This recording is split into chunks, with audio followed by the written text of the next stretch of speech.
I'm the regional director for a company called Lobster. I am so excited to be talking with you all today. I graduated from SUNY Plattsburgh and I am from Wonton, New York. So I am so happy to have you all here. Today, I'm going to be talking to you a little bit about, obviously, science. And I'm going to have you guys jump into your own laboratory. Now, we are going to use the chat function in today's Zoom call, so make sure to write in the chat and not the Q&A. But again, I am so happy to be talking with you all today. I heard from Megan and I heard from everyone that you talked to two awesome astronauts this morning. As you can see, I am not an astronaut. I live in Boston, Massachusetts, and I am not working from space. I am working from my apartment, my third floor walk up in Boston, Massachusetts. But I do love space. And I feel like a lot of you guys, we have been at home, we've been learning from home, I'm working from home, and we definitely deep dive into every single thing we've seen on Netflix and on Hulu. And yes, Charlotte, the chat is working. But I love things space. I do love space. I love space movies. Whenever there is a space movie, I am in the movie theater with my popcorn, enjoying the space movie. Now, I might be showing my age a little bit when you guys see Space Jam on the screen right now. Space Jam is one of my favorite space movies. And you know what? When a lot of people think about science, this is what they think about. Maybe not necessarily Space Jam or E.T. or Wally, but they think about this. They think about robots, chemicals, their fifth grade science fair. They think about explosions and mixing two different things together. So what I'm going to actually do is a poll is going to pop up on your screen within the next few seconds. And I would love to hear from you guys. When you think about science, what do you think about? Do you think about robots and working things on a video game to help build and control something? Do you think about mixing different chemicals together and seeing an explosion? Or do you think about your fifth grade science fair where you made a DIY volcano in your kitchen and your mom was upset about the huge mess? Awesome. So I see a lot of you have said chemicals. And yeah, when we think of science, we think of mixing two things together. It's exploding. I'm sure we've all seen YouTube videos of putting a Mentos in a Coca-Cola can and it exploding. And that's definitely what a lot of people think of when they think of science. Now, for me, it's a little bit different. When I think about science, I think about nature. I think about plants, and I think about animals and how these animals all over the world are giving back to our habitat and our ecosystem. This monkey right here in the rainforest is a huge piece and a huge part of a chain reaction of energy. And these different animals, these different plants, even a waterfall plays such a huge part in our ecosystem and the chain reaction to it running smoothly. So these plants give energy to the food in which the monkeys eat, and it causes this large chain reaction. And each and every organism plays a huge part in this ecosystem. So yes, when people think about science, they think about robots and chemicals and big lab coats and big goggles. But that's not all what it is.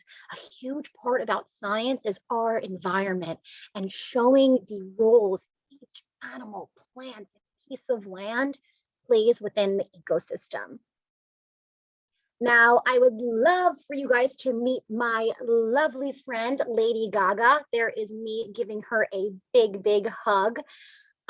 Lady Gaga was one of my great friends. I actually lived in a country called Thailand for about 2 years. This was in 2017. And if you don't know where Thailand is, it's a country located in Southeast Asia. Elephants are a very huge part of the country. Not only are they a sacred animal because they are so beautiful, big, strong, and majestic, these elephants play a huge part in the ecosystem of Thailand. They're constantly giving back to the community.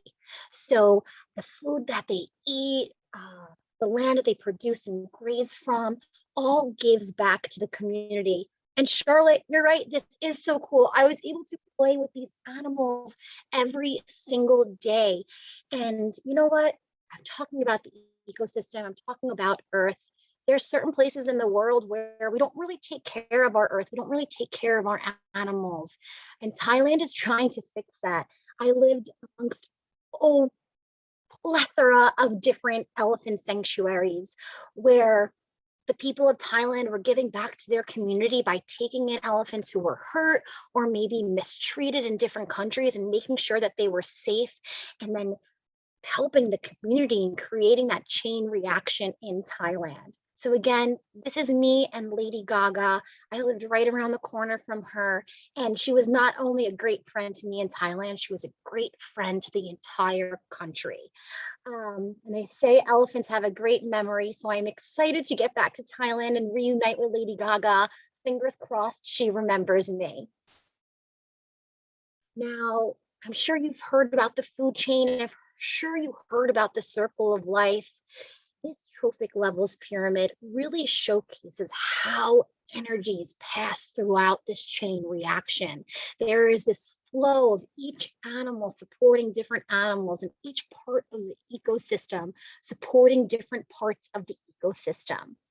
Now we have our level 1 right here. We have our primary producers, that's plants and algae. They get their energy from the sun. Then we have our herbivores. They're the ones who eat the plant matter. And then we jump up to our secondary consumers. They are the carnivores. They are the ones that eat the herbivores. And then we have our carnivores right up here, and they are the secondary carnivores that also eat the herbivores. And as we go up and up and up the food chain, we end up at the top at our apex predators, who have no natural predators. Now you could see this is a triangle. There's basic flows. If one thing is damaged, if one piece is missing, the whole entire chain reaction and flow of this pyramid is disturbed. And it can be disturbed for many different ways. Sometimes we as humans get in the way, and it kind of stops the flow and the chain reaction of this pyramid. And that's why it is so important to pay attention to the environment and make sure that we are treating it as well as it's helping us. So you could see we have the sun's energy coming into our primary producers. We have our decomposers, heat loss energy. It is all a very, very big flow and chain reaction that depends on the thing behind it to enforce the thing before it. Now, here we have another photo of one of my beautiful friends.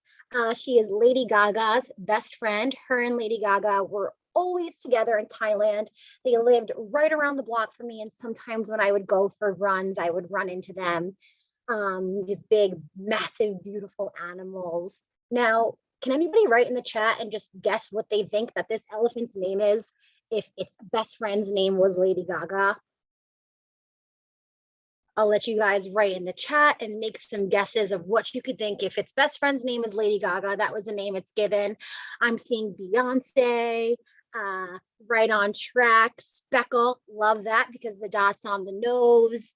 Taylor Swift, yes. Katy Perry, perfect. I was showing my roommate this photo earlier today, and she said, maybe its name is Ariana Grande. Alyssa, Bradley Cooper. I would love to sing Shallow for you guys right now, but this is not a karaoke party. This is a science experiment. So yeah, awesome guesses. But unfortunately, no one got the correct answer, and that's okay because in Thailand, English is not the first language spoken. I was actually there teaching different high school students how to speak English and how to use English in science.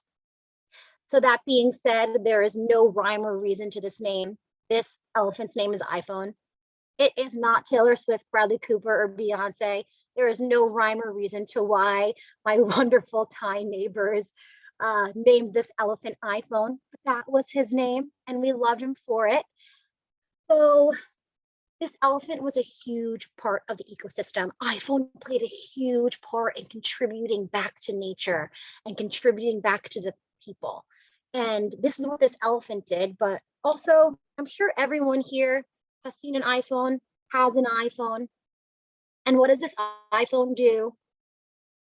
This iPhone brings communication, gaming, technology, the internet, everything right to our fingertips, right? You have a plethora of knowledge right in your hands.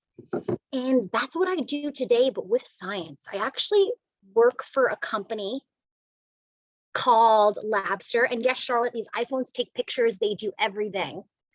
And I work for a company called Lobster, and that's exactly what it does. I work with a group of scientists who help bring labs any place at any time all over the world. So we are bringing virtual labs to students just like you.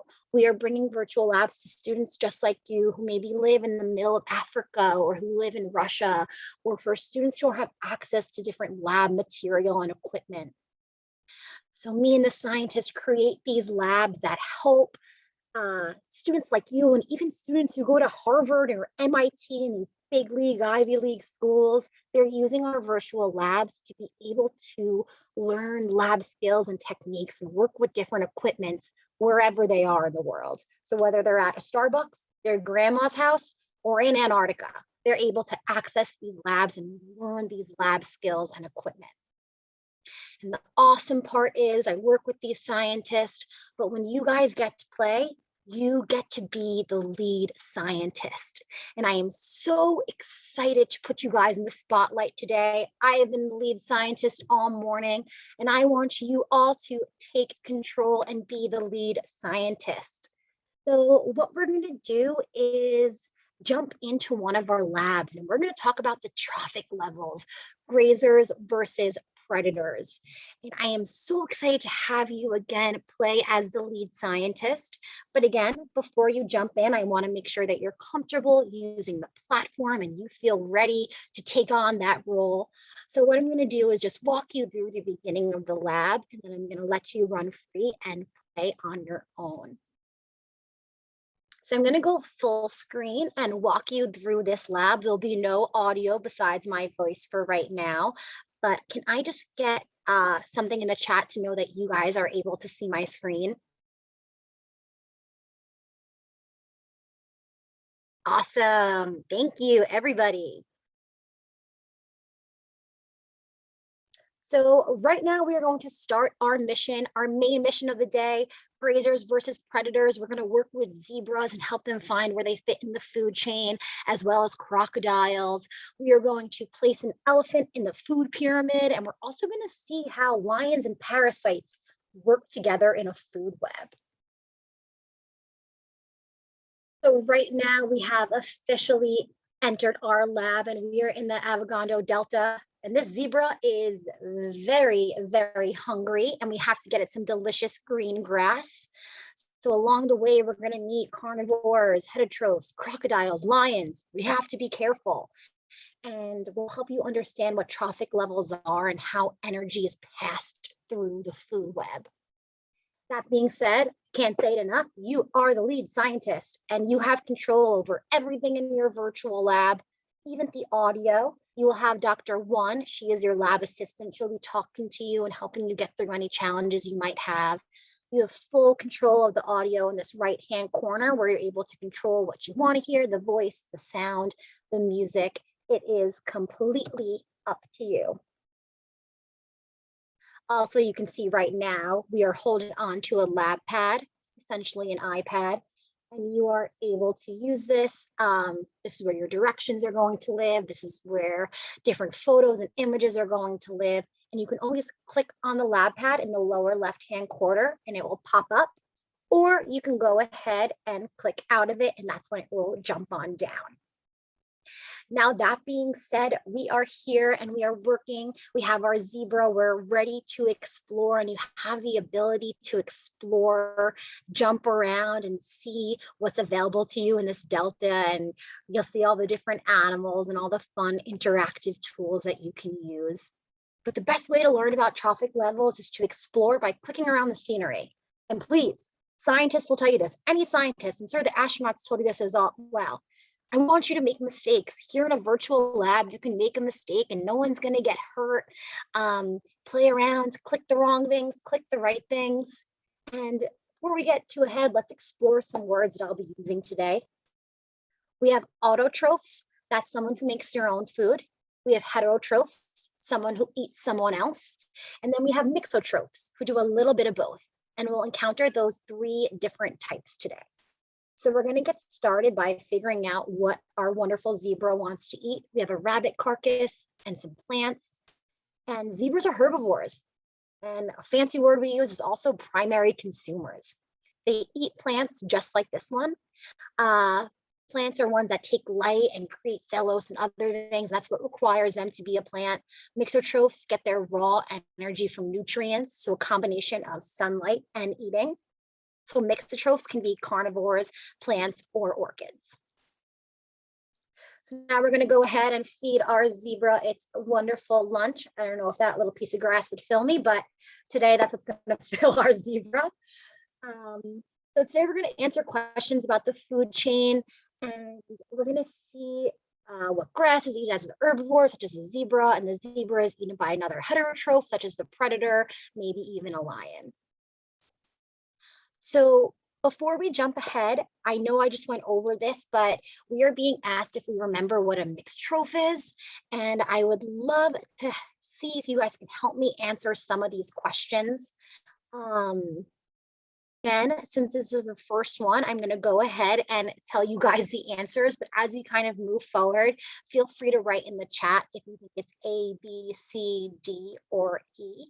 But for this example, again, a mixotroph is an organism which produces its own energy and consumes nutrients made by others.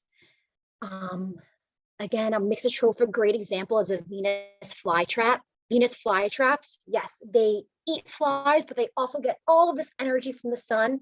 And it's not just plants who are mixotrophs. We also have a slug right here that eats organisms as well as gets some energy from the sun, a nice slimy slug. So next we're going to have a challenge, and we're going to place the crocodile in a food chain to see where it fits. We're going to have to add in some other links to feel where it fits in the food chain, and we're going to have to start off with the primary producer. So at this point in the lab, you're going to have to explore which one is the primary producer. And again, I am here to help. You will be doing this on your own as you explore the lab, but a primary producer is a plant getting their energy from the sun. Herbivores like zebras eat plants, which are also called phototrophs. So things are going to get a bit more simpler now.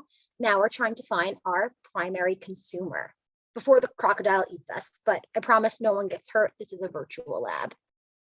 So again, our zebras are the primary consumers. And now we're going to see which ones are the predators, which at this point is the crocodiles.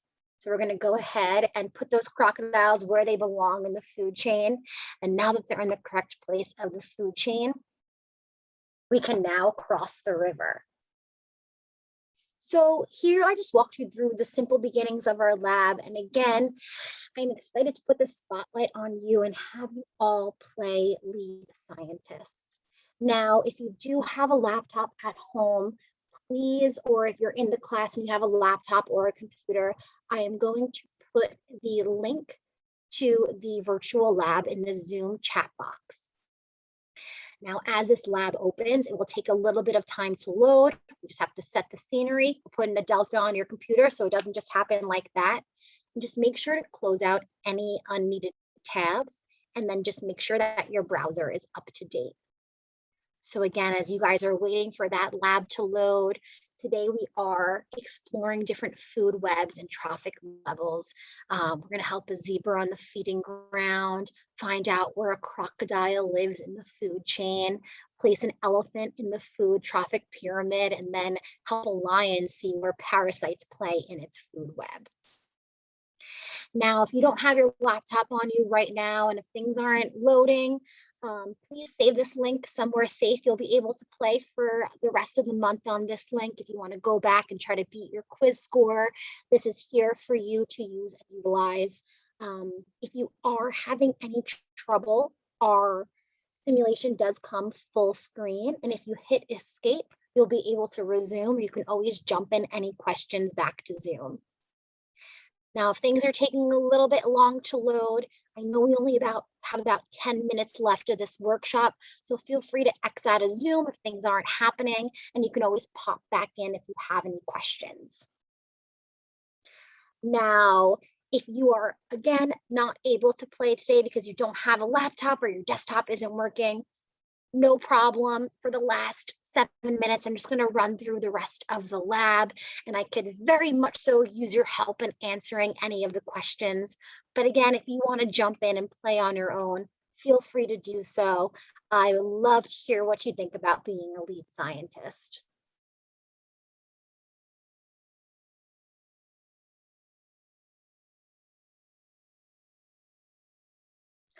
So as our lab continues, here we are, and we're gonna click around and we see some awesome bladderwort plants in the grass. I've never heard of a bladderwort plant, but they are in the delta right here. If you look at this plant, it has small sacs that digest mosquitoes and flies. So it's a plant that also eats mosquitoes and flies, but also gets resources from the sunlight. So what word would we describe this with? Is this an autotroph, a mixotroph, a homotroph, or a heterotroph? If you can put the correct answer A, B, C, or D, I'll be able to plug it in and we can move on with our simulation. Again, the link I sent in the chat is good for the rest of the month. So please go in, play after, play it again. I want you guys to see what it is to be a lead scientist. So Alyssa, you can go in and play whenever. You can finish off the lab with me today, and then you can jump in after to play on your own.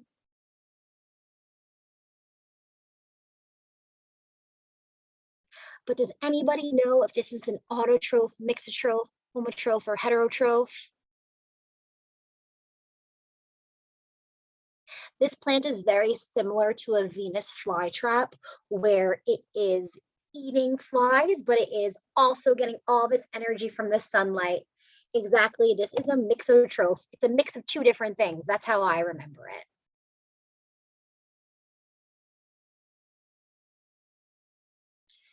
So mixotroph, again, is an organism that gets its nutrients from multiple different sources, like the sun and like flies.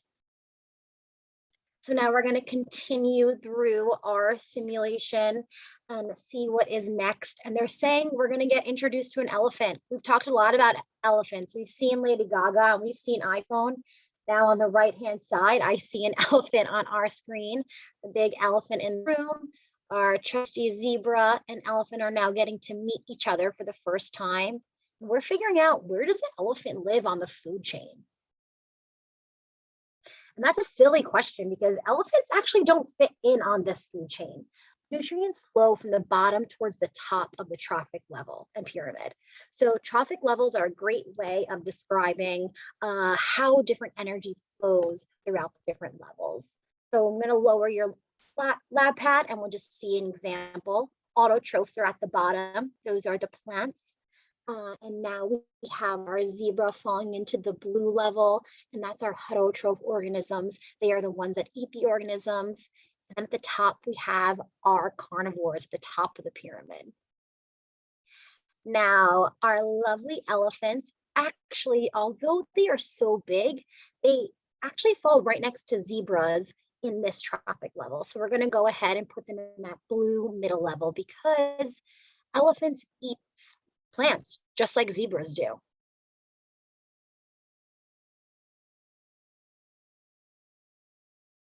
And our elephant is obviously very excited as he takes a chomp out of the tree. But elephants are huge herbivores or primary consumers, what we talked about before. And although they're not eaten as much as a zebra is eaten, they are eat a lot of plants, but because they're so big, they don't really have any natural predators as long as they're strong and healthy. So do you have a suggestion on why this elephant doesn't fit in the food chain, but we can still place it on the trophic pyramid? Do you think a food chain tracks one path of nutrient flow? Several chains are usually found in a food web. Each trophic level in a trophic pyramid usually holds many organisms, or the trophic pyramids describe the amount of biomass available to the next level. Do you know if the answer is A, B, or C?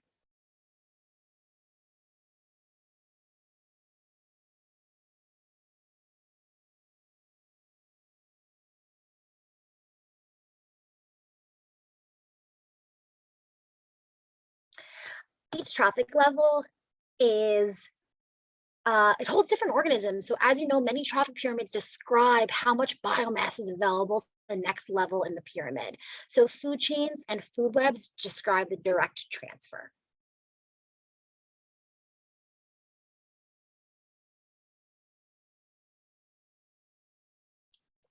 And Charlotte, don't worry. Best thing about our virtual labs is we want to make mistakes. We want to jump around and we want to figure out what's correct and incorrect. Because it is a virtual lab, no crocodiles are going to come in and eat us, and we'll be able to learn from our mistakes. So again, elephants only eat grass. They're huge animals, but they stay healthy by eating plants. And as long as they stay healthy, they're really not hunted by any carnivores. Now, here we have our beautiful zebra, and another question has come our way. What is a trophic level? It is a way to classify organisms based on their feeding behavior, a triangular structure organizing fauna and flora, organisms with dissimilar feeding behaviors, or a way to sort organisms based on whether they are meat or vegetables. Now, do we know what the answer to this is?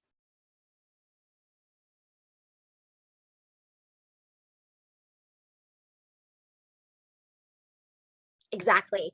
It's a way to classify organisms based on their feeding behavior. And you know that you've seen this with the zebras, the crocodiles, with the elephants. And the trophic level is a way of organizing organisms based on feeding strategies to a hierarchical structure. So we have kind of continued through our lab. We still have time to go play with our lions and see how parasites relate to them.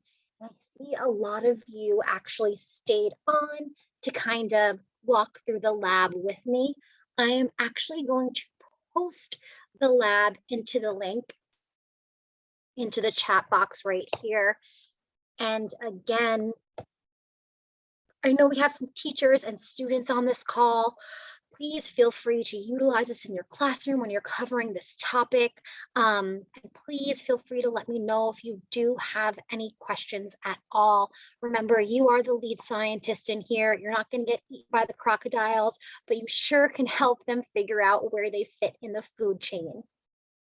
Now, I know some of you might be playing this on your own or you're watching me go through the simulation, but do any of you have any questions on my career at Lobster or how I got here, my time living in Thailand with the elephants, or anything more about grazing and predators, or even how you can help out your ecosystem? Because today we were at the Delta, but I know even if you're in New York City, if you step outside, you might not see a jungle, but there's this chain reaction. There's these food webs, there's these food chains right outside your doorstep. And it is so important for us to take care of the environment because we play an active role in making sure this chain reaction and this flow runs smoothly and correctly so that way we have a stable ecosystem to live in. So if anybody has any questions, I'd be happy to answer them if you want to put them in the chat box. Again, my name is Lisa Douglas and I work for a company called Lobster, and I am so happy to be talking with you all today. I know I was not an astronaut, I'm not in space, but I know a lot of us are at home learning or maybe stuck at home for a little bit longer than usual because of circumstances right now. So I hope you enjoyed being a lead scientist, and I hope you have a great rest of the day and you just continue to always keep science, STEM, and education in mind because it is so important because you all are our future scientists. So thank you so much. I'm not seeing any questions come into the chat, but I know Megan just popped back on. All right, thank you so much, Lisa. That was awesome. I hope that everyone learned a lot from her presentation. Thank you so much for coming to this amazing conference. Today has been filled with so many workshops, and we hope that you loved learning more about science and listening to the astronauts that are in space. Today wouldn't be special without all of you being here and learning. So thank you again for coming, and thank you, Lisa. And I hope you all have a great rest of your day. Hi, everyone. Thank you. Bye. Thank you.